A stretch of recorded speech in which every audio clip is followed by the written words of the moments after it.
వారాహి అమ్మవారి కథ. వారాహి అమ్మవారు శక్తి స్వరూపాలలో ఒకరుగా చెప్తారు.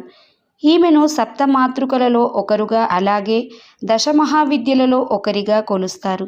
లలితాదేవికి సైన్యాధిపతిగా వారాహి దేవిని వర్ణిస్తారు. అందుకే వారాహి అమ్మవారి ప్రస్తావన లలితా సహస్రనామంలో కూడా ఉంటుంది. ఆ లలితాదేవి తరపున పోరాడేందుకు కాదు, భక్తులకు అండగా ఉండేందుకు ఒక గొప్ప యోధురాలుగా నిలుస్తుంది వారాహి. ఈమెను ఆరాధిస్తే జీవితంలో ఎదురయ్యే అడ్డంకులన్నీ తొలగిపోతాయని, శత్రు భయమే ఉండదని, అపార జ్ఞానం సిద్ధిస్తుందని, కుండలిని శక్తి జాగృతమవుతుందని చెప్తారు.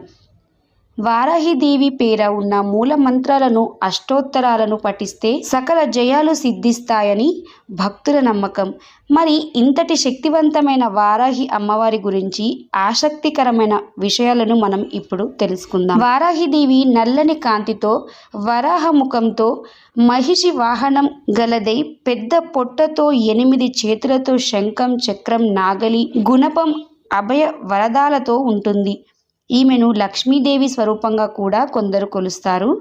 లక్ష్మీదేవి రూపంగా కొలిచేటప్పుడు ఈమెను మనిషి రూపంలో పూజిస్తారు.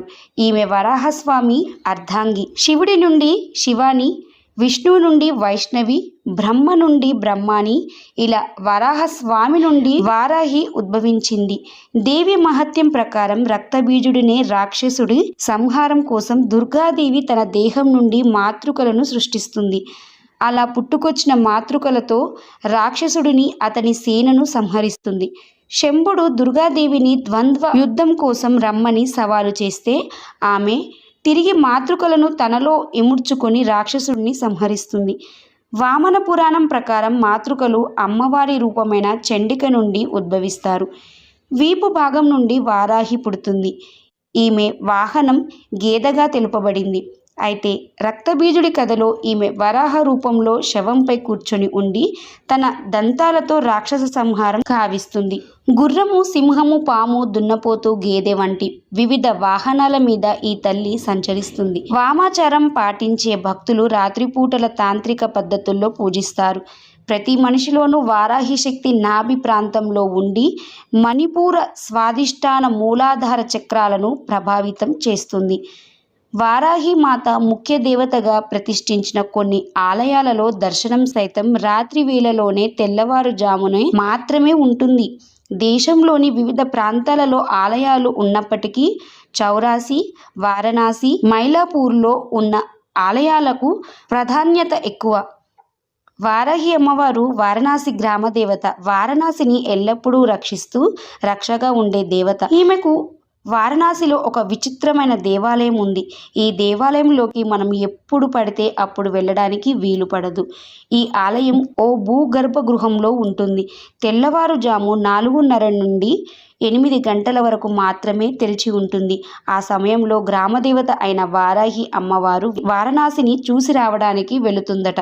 అందువల్లే ఆ సమయంలో మాత్రమే దర్శనానికి అనుమతిస్తారు. మిగిలిన సమయం మొత్తం ఈ దేవాలయాన్ని మూసివేసి ఉంటారు. ఇక ఆలయం తెరిచిన సమయంలో దర్శనానికి వెళితే నేలపై 2 రంధ్రాలు కనిపిస్తాయి. వాటి ద్వారా మాత్రమే అమ్మవారిని దర్శించుకోవాలి. ఒక రంధ్రంలో నుంచి చూసినప్పుడు అమ్మవారి ముఖం మాత్రమే కనిపిస్తుంది. మరో రంధ్రం నుంచి చూసినప్పుడు అమ్మవారి పాదముద్రలు కనిపిస్తాయి. వారాహి అమ్మవారు ఉగ్రరూపిణి కాబట్టి ఇలా రంధ్రాల ద్వారా దర్శించే ఏర్పాటు చేసినట్లుగా చెప్తారు. ఆగమశాస్త్రం ప్రకారం ప్రతి శిల్పాన్ని ఉగ్రకళ లేదా శాంతి కళలో మలచబడి ఉంటుంది. ఉగ్రకళతో ఉన్న విగ్రహాల్లో సాధారణంగా శక్తి ఉంటుంది. ఈ శక్తి దుష్టశక్తులను అణచడానికి వీలుగా రూపొందించబడింది. ఇలా ఉగ్రరూపధారిణి అయిన అమ్మవారిని చూడడం కేవలం ఉపాసనా బలం ఉన్నవారికి మాత్రమే వీలవుతుంది. అది కూడా అమ్మవారు గ్రామ సంచారంకై వెళ్ళినప్పుడు మాత్రమే కుదురుతుందని చెబుతారు. వారణాసిలో దశాశ్వమేధ ఘాట్కు ఎడమ వైపున ఉంటుంది ఈ వారాహి అమ్మవారి ఆలయం. ఈ వారాహిదేవి కవచం పారాయణం చేస్తే ఎంతటి కష్టసాధ్యమైన పనులైనా త్వరగా పూర్తి అవుతాయని చెప్తారు.